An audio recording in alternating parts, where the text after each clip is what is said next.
All right, we'll finish up on obedience. The just as a review, anytime there is a dependence on someone else to arrive at a desired end, you have the occasion of authority and obedience. Or is this like a Sacagawea was the Indian guide for Lewis and Clark. That's for anybody who knows American history in the northwest part of the United States. She was the Indian that led them through to the west coast, and so they had to obey her because she knew the way. You see, so all of these, Lewis and Clark and his whole entourage. So whenever that engenders what you might call a moral authority, or say like. If in battle all of the officers are wiped out and all you have are enlisted men, the person that knows most how to get out, how to get away, or how to go to safety has a certain moral authority over the others. That is, follow me and I'll get you out. See, that's what you call a moral authority. So wherever there's that kind of dependence, you have the occasion of authority. So also, like with employers do not have jurisdiction from the state to tell you what to do. But if you're seeking to get paid, for example, you do what your employer tells you to do. You see, so there are occasions of obedience that are not strictly speaking obedience to an established authority. And so, anytime there needs to be order, there needs to be authority and the correlative obedience. And if you don't have that, you have disorder and chaos. So that's what we're talking about here, because obviously nobody is constituted as an ecclesiastical superior, but there is the virtue of obedience, which is based on all of the things that I just said. See, so if there's a goal to be attained, there has to be a moral authority and a moral obedience. So,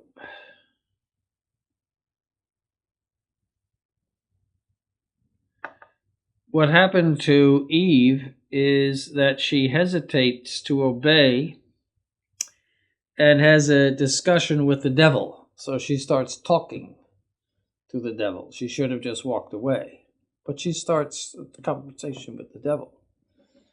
So, and God said that if they should touch the forbidden fruit, otherwise we would die. That's what she said to the serpent.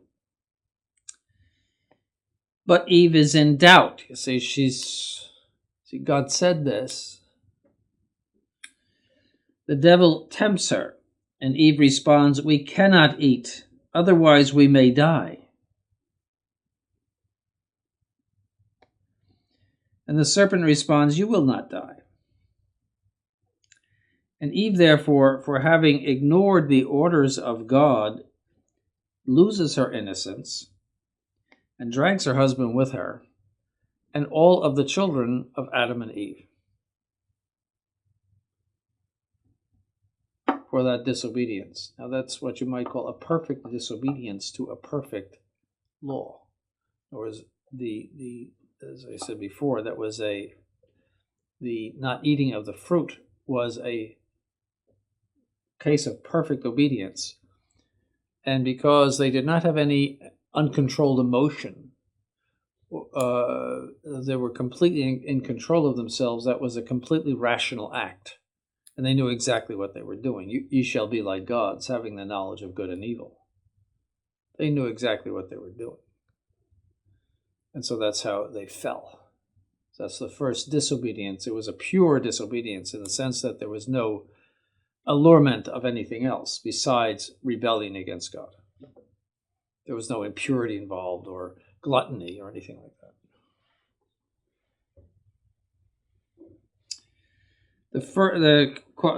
Obedience has certain qualities. The first quality is to obey promptly and voluntarily.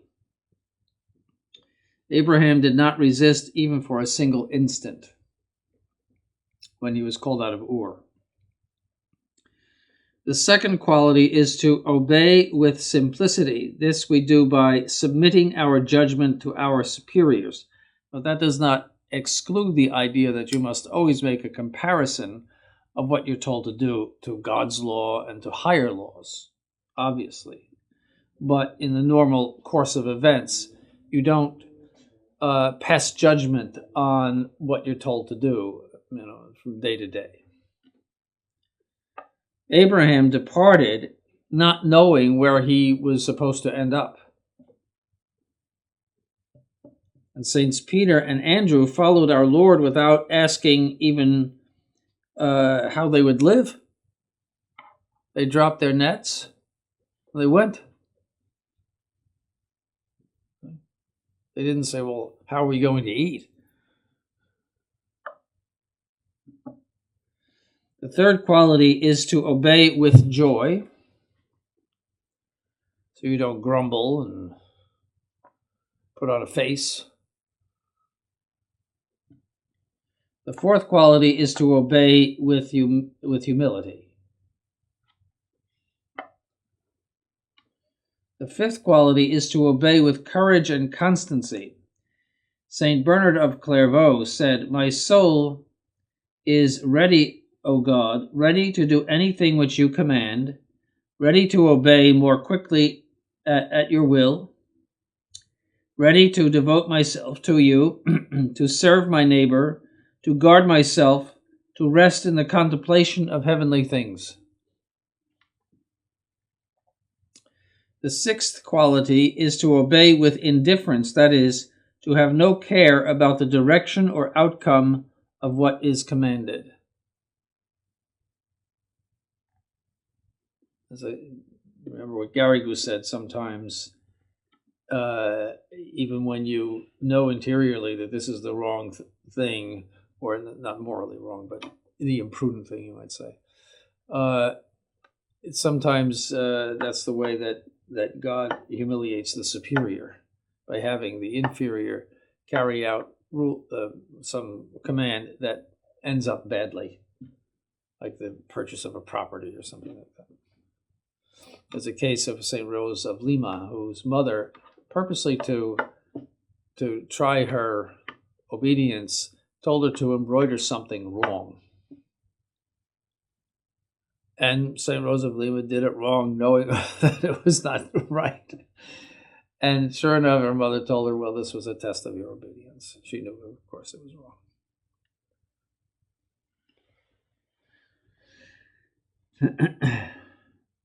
St. Augustine said, the sixth quality, yes, we said that. St. Augustine said, constantly believe God and entrust everything to him as much as you can. In this way, he will not cease to raise you up to himself and will not permit anything to happen to you except what is to your benefit, even if you do not know. So we have to have that confidence in God that what does happen to us is for our benefit. We don't know. We might find out later after we die, but we have to have that confidence in God. He also said, we cannot offer to God anything more agreeable than to say to him with Jesus, possess us. The seventh quality of obedience is to obey with perseverance. Our Lord obeyed all the way to the death on the cross. So right to the end. St. Bernard of Clairvaux said, the faithful servant knows no delays, flees from procrastination, does not know tardiness, means lateness, and anticipates commands. So if he knows that the superior will command something, he does it before he's told. Tobias in the Old Testament, after having received the last instructions from his father, responds to him, I will do everything which you have commanded me, Father. St. Leo the Great said, the love of obedience softens the order to obey. One does not obey by a hard necessity if one loves what is prescribed. So if you have that submission to the will of God, it's not as if you're some sort of slave that has to be whipped in order to do what you're supposed to do. St. Ambrose, referring to David in Psalm 118, verse 48, "And I lifted up my hands to thy commandments, which I loved." St. Ambrose comments, he loved the law in order to fulfill the law with joy. For he who loves voluntarily does what is commanded to him. He who fears acts out of necessity. So if the only reason you're doing something is for fear of punishment, it's very imperfect, to say the least. St. Bonaventure said, "There is a triple obedience. First is the obedience by necessity. The second is obedience by cupidity. In other words, it's going to get you something, give you something. And the third is obedience by charity. And only the obedience by charity is great." And St. Bernard of Clairvaux said, "Only that obedience which is motivated by charity is pleasing to God." Charity meaning love of God. I have a few other great quotes for you from this wonderful little book that you haven't heard yet.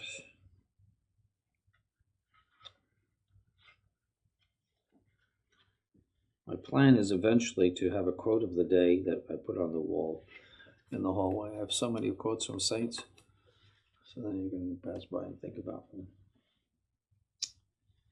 St. Philip Neri. "Obedience is a shortcut to perfection. They who are living under obedience, if they really wish to advance in the ways of God, must give themselves up always and in all things into the hands of their superiors.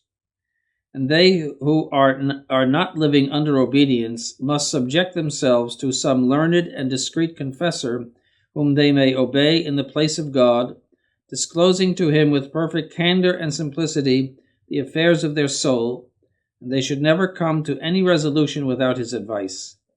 Nothing gives greater scrutiny to our actions, or more effectually cuts the snares of the devil which the devil lays for us, than to follow another person's will rather than our own in doing good."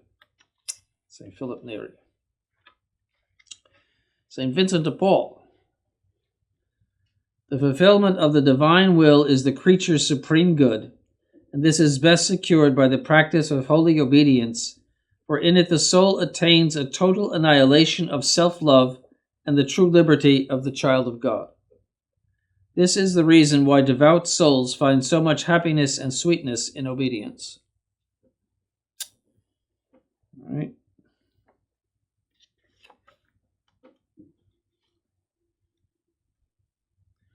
This is Saint Gregory the Great. We may have seen this one. "But by the other virtues we offer to God what we possess, but by obedience we offer him ourselves." I think we saw that one earlier. Oh, and St. Thomas Aquinas. St. Thomas Aquinas, after stating that obedience is the chief and principal vow made in religion, proves his assertion by the following reasons. First, because by the vow of obedience we offer to God what is most valuable and pleasing in his sight. Your will is the highest, after your intellect, your highest faculty. So giving God your will is most pleasing in his sight. By the vow of poverty, a person offers to God his earthly possessions, his external goods, but not himself. By the vow of chastity, he dedicates to God his body, his flesh, his animal part, but not himself. By the vow, this is St. Thomas, by the vow of obedience, he offers himself wholly and entirely to God, because he offers to him his rational will, which alone truly and properly constitutes the nature of man.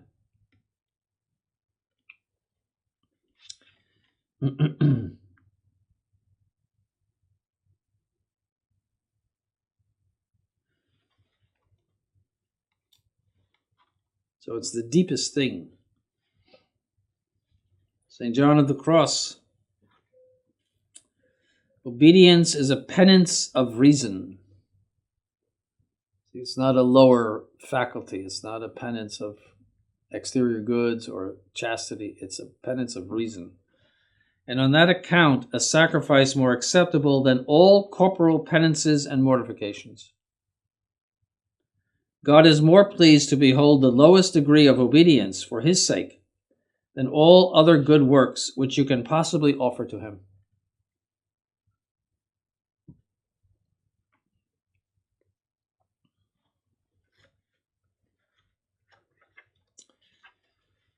St. Francis de Sales.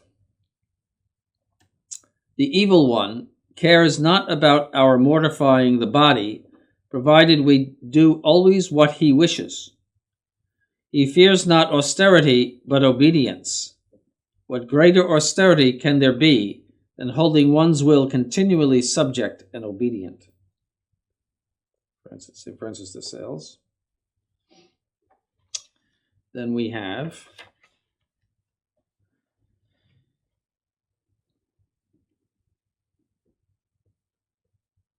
St. Philip Neri. A man who leads a common and ordinary life under obedience is more to be esteemed than one who does great penance after his own will. And St. Francis de Sales. Naturally, we all have an inclination to command and a great aversion to obey. How true that is. And yet it is certain that it is more for our good to obey than to command. Hence, perfect souls have always had a great affection for obedience and have found all their joy and comfort in it. St. Francis de Sales.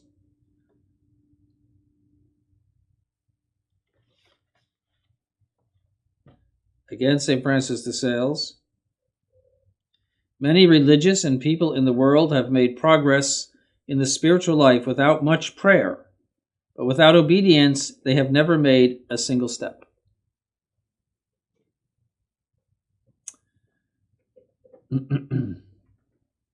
Saint Mary Magdalene de Pazzi. A single instant passed under simple obedience is immeasurably more valuable in the sight of God than an entire day spent in the most sublime contemplation. So they're all saying the same thing, that obedience exceeds all other forms of either prayer or mortification.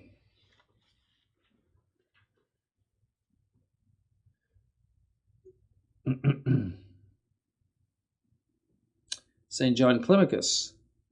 He who follows his own ideas in opposition to the direction of his superiors needs no devil to tempt him, for he is a devil to himself.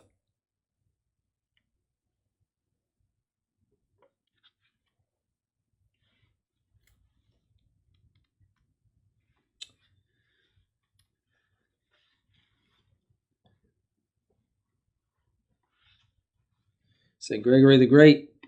They who obey are conquerors, because by submitting themselves to obedience, they triumph over the angels who fell through disobedience.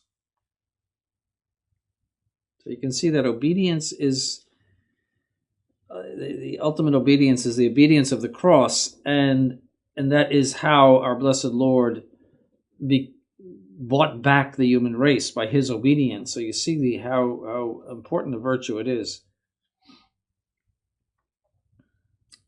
Saint Albert the Great. He that is truly obedient does not wait for a command, but as soon as he knows what his superior wishes to have done, immediately sets himself to work without expecting an order.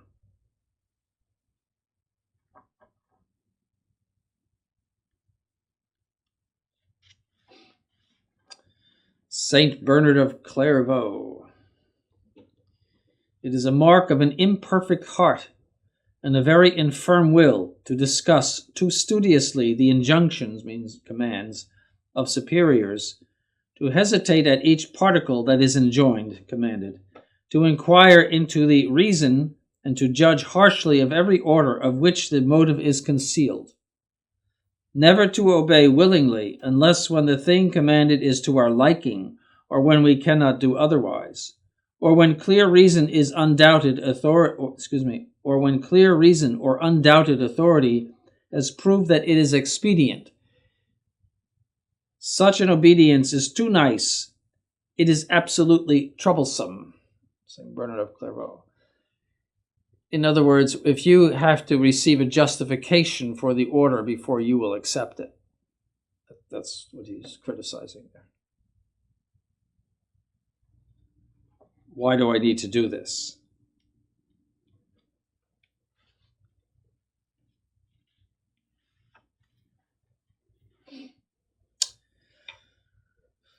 St. John of the Cross. Beware thou never consider the qualities, the ideas, or the actions of thy superior, else wilt thou exchange divine obedience for human. Being urged to obey rather for what thou sensibly beholdest in him than for the sake of God, who is invisibly represented in his person. So you should see the will of God in the command of a superior and not the superior, so to speak. That's in other words, the personality or qualities or whatever, or lack of qualities of the superior does not enter into the command. Oh, how great, he goes on, is the desolation that the devil effects in the hearts of religious when once he induces them to judge the manners of superiors.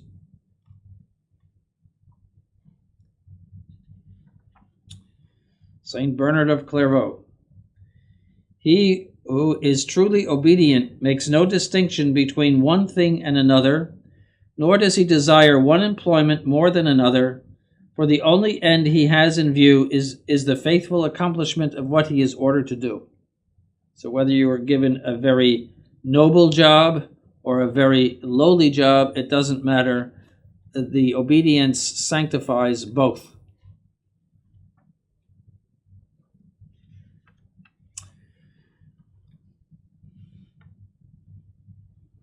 St. Vincent de Paul.